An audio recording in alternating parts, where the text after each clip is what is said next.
everyone. Our annual May update on Americans' attitudes towards abortion shows a turn in the more conservative direction, at least by a little bit. Let's look at a question which asks about legality of abortion. By combining two questions, we come up with four categories. 22% of Americans now say abortion should be legal under any circumstance.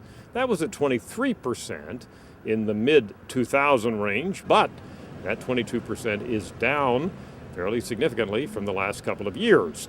We can combine that with the percent who say abortion should be legal under most circumstances, and we come up with 37%, and that's down from the last couple of years, but about what we were getting in the years 2004 and 2005.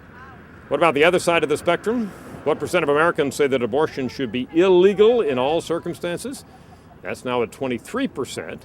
That's up some from recent years, and by 1 point, as high as we've ever measured that. It was at 22% in 2005 and 22% back in 2002, but again, by 1 point, that 23% pure pro-life position is as high as we have seen it.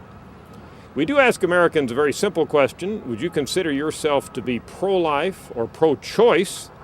We've certainly seen some movement on that in the more conservative direction in this particular sample this May.